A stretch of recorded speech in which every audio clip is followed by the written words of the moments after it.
నా పేరు అరవింద్. వయసు 36. నాకు దగ్గరలోని వెంకటాపురం అనే ఊరిలో పెద్ద వ్యవసాయ కుటుంబం ఉంది. పొలాలు, తోటలు, ఇంటి బాధ్యతలు అన్నీ నా మీదే ఉండేవి. బయటికి చూస్తే నా జీవితం చాలా సంతోషంగా కనిపించేది.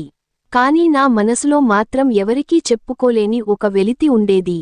నా భార్య పేరు సంధ్య. ఆమె వయసు 32. పెళ్ళయి 10 ఏళ్లు దాటిపోయాయి. మొదట్లో మా ఇద్దరి మధ్య ఎంతో అనుబంధం ఉండేది. ఒకరి కోసం ఒకరం ఎదురుచూసేవాళ్లం. చిన్న చిన్న విషయాలకే నవ్వుకునేవాళ్లం. కానీ కాలం గడిచే కొద్దీ బాధ్యతలు పెరిగాయి. ఉదయం లేచినప్పటి నుంచి సంధ్యకి పని మొదలయ్యేది. ఇంట్లో పెద్దవాళ్లు, పిల్లలు, పనివాళ్లు, వంట, పొలం నుంచి వచ్చేవాళ్లు. అందరి అవసరాలు చూసుకునేలోపే ఆమెకు రాత్రయ్యేది. నేనేమో రోజంతా పొలాల్లో తిరిగి, లెక్కలు చూసుకుని, ఊరి సమస్యలు పరిష్కరించి అర్ధరాత్రికి ఇంటికి చేరేవాడిని. ఒకప్పుడు నా కోసం ఎదురు చూసే సంధ్య, రాత్రికి నేను ఇంటికి చేరేసరికి అలసటతో నిద్రలోకి జారుకునేది. మొదట్లో నేను అర్థం చేసుకునేవాడిని. తర్వాత మాత్రం నా మనసులో అసహనం మొదలైంది. సంధ్య, నాతో కాసేపు మాట్లాడవా? ఒక రాత్రి అడిగాను. ఆమె అప్పటికే అలసిపోయి ఉంది. రేపు మాట్లాడుకుందాం అరవింద్, ఉదయాన్నే లేవాలి అని చెప్పి కళ్ళు మూసుకుంది. ఆ మాట నాకు చిన్నదిగా అనిపించింది.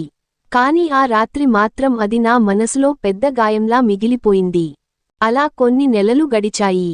ఒక రోజు వ్యాపార పనిమీద రాజంపేట వెళ్లాను. అక్కడ ఒక పరిచయస్తుడి ద్వారా మాధవి అనే మహిళ పరిచయమైంది. మాధవి వయసు 30. ఆమె మాటల్లో ఒక ప్రశాంతత ఉండేది. నేను మాట్లాడుతుంటే మధ్యలో ఆపకుండా వినేది. నా సమస్యలు అడిగేది. నేను చెప్పకపోయినా నా మనసులోని బాధను గుర్తించేది. మొదట మేము సాధారణంగా మాట్లాడుకునేవాళ్లం. తర్వాత ఆమెతో మాట్లాడటం నాకు అలవాటైపోయింది. మీరు బయటికి ఎంత బలంగా కనిపించినా, లోపల మాత్రం చాలా ఒంటరిగా ఉన్నారు. ఒక రోజు మాధవి అంది. ఆ మాట నన్ను కదిలించింది. ఎందుకంటే నా భార్య కూడా ఎన్నేళ్లుగా నన్ను అర్థం చేసుకోలేదని నేను అనుకున్న విషయానికి, ఈమె ఒక్క మాటలో అర్థం చేసుకుంది. అక్కడే నేను తప్పు చేశాను. నా బాధను అర్థం చేసుకున్న వ్యక్తిని, నా జీవితానికి పరిష్కారమని భావించడం మొదలుపెట్టాను. కొన్ని వారాల తర్వాత మాధవి నాతో ఒక విషయానికి చెప్పింది. అరవింద్, మీరు తరచూ ఇక్కడికి రావడం నాకు తెలుసు. నాతో మాట్లాడటం మీకు నచ్చుతుందని కూడా తెలుసు. కానీ మీరు మీ గురించి ఒకసారి నిజంగా ఆలోచించాలి. నేను ఆశ్చర్యపోయాను. ఏం ఆలోచించాలి? మీ భార్య గురించి. ఆమె సమాధానం విని నేను మౌనంగా ఉండిపోయాను. మీరు ఆమె గురించి నాతో ఎన్నిసార్లు ఫిర్యాదు చేశారు. కానీ ఒక్కసారి కూడా ఆమె రోజంతా ఏం చేస్తుందో ఆలోచించారా? ఆ ప్రశ్నకు నా దగ్గర సమాధానం లేదు. మీరు రాత్రి ఇంటికి వెళ్లేసరికి ఆమె నిద్రలో ఉంటుందని బాధపడుతున్నారు. కాని ఆమె ఉదయం నుంచి ఎన్ని గంటలు పనిచేస్తుందో ఎప్పుడైనా గమనించారా? నేను తలదించుకున్నాను. మాధవి మెల్లగా చెప్పింది. మీకు ఆమె మీకోసం సమయం కేటాయించడం లేదనిపిస్తోంది. కాని నిజానికి ఆమె తన జీవితంలోని దాదాపు మొత్తం సమయాన్ని మీ కుటుంబం కోసం కేటాయిస్తోంది. ఆ మాటలు నా గుండెల్లో గుచ్చుకున్నాయి. ఆ రోజు ఇంటికి తిరిగి వస్తూ, ఎన్నేళ్ల తర్వాత మొదటిసారి నా భార్య గురించి కొత్తగా ఆలోచించాను. ఇంటికి చేరేసరికి రాత్రి 11 దాటింది. సంధ్య ఇంకా మేల్కొని ఉంది. వచ్చారా? అంది. ఆమె చేతిలో నా కోసం భోజనం ఉంది. నువ్వింకా పడుకోలేదా? నేను అడిగాను. మీరు వస్తారని ఎదురు చూశాను. ఆమె సాధారణంగా చెప్పిన ఆ మాట నాకు మాత్రం ఎంతో పెద్దదిగా అనిపించింది. భోజనం చేస్తూ ఆమెను గమనించాను. కళ్ల కింద అలసట, చేతుల మీద పనివల్ల వచ్చిన చిన్న ఘాట్లు. జుట్టు కూడా సరిగ్గా దువ్వుకోలేదు. అయినా నా కోసం నవ్వుతోంది. సంధ్య, ఏమండీ, నువ్వు చాలా అలసిపోయావు కదా? ఆమె నవ్వింది. అలవాటైపోయింది. ఆ ఒక్క మాట నా గుండెను బరువెక్కించింది. ఆ రాత్రి నేను ఆమెతో చాలాసేపు మాట్లాడాను. ఎన్నాళ్లుగానో ఆమెను అడగని ప్రశ్న అడిగాను. నీకు ఏమైనా కోరికలు ఉన్నాయా? ఆమె కొద్దిసేపు నన్ను చూసింది. ఉన్నాయి. ఏంటి? మీతో కాసేపు ప్రశాంతంగా మాట్లాడాలని, ఎక్కడికైనా కలిసి వెళ్లాలని, మీరు ఇంట్లో ఉన్నప్పుడు ఫోన్ పక్కన పెట్టి నాతో కూర్చోవాలని. అంతే. ఆమె కళ్లలో నీళ్లు తిరిగాయి. నాకు పెద్దగా ఏమీ వద్దు అరవింద్. నేను మాత్రం మాట్లాడలేకపోయాను. ఎందుకంటే నేను బయట వెతికిన సంతోషం నా ఇంట్లోనే నా కోసం ఎదురుచూస్తోందని అప్పుడే అర్థమైంది.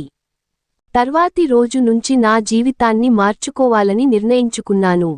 పొలాల బాధ్యతల్లో కొంత భాగాన్ని పనివాళ్లకు అప్పగించాను. ప్రతి సాయంత్రం ఇంటికి కొంచెం ముందే రావడం మొదలుపెట్టాను.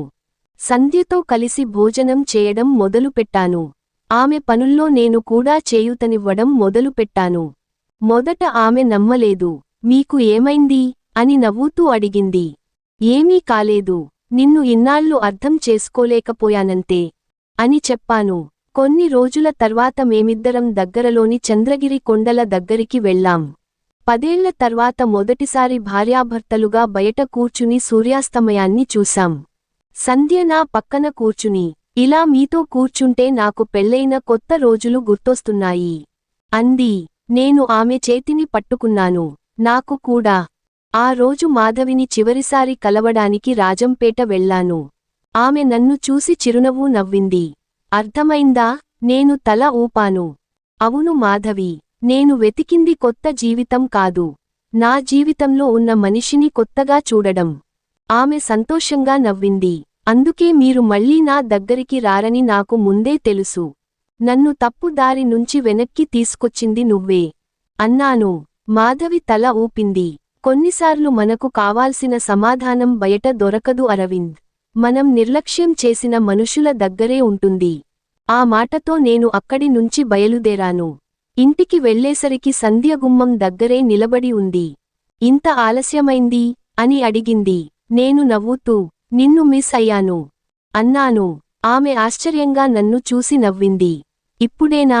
లేదు, నిజానికి చాలా ఏళ్లుగా మిస్ అవుతున్నాను. కాని ఇప్పుడే అర్థమైంది అని చెప్పాను. ఆమె కళ్లలో నీళ్లు మెరిశాయి. ఆ రాత్రి మా మధ్య పెద్దగా మాటలు లేవు.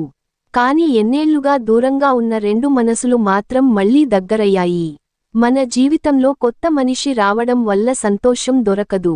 మనతోనే ఉన్న మనిషిని కొత్తగా అర్థం చేసుకున్నప్పుడు నిజమైన సంతోషం మొదలవుతుంది. అరవింద్ ఆ రోజు తెలుసుకున్న నిజం అదే.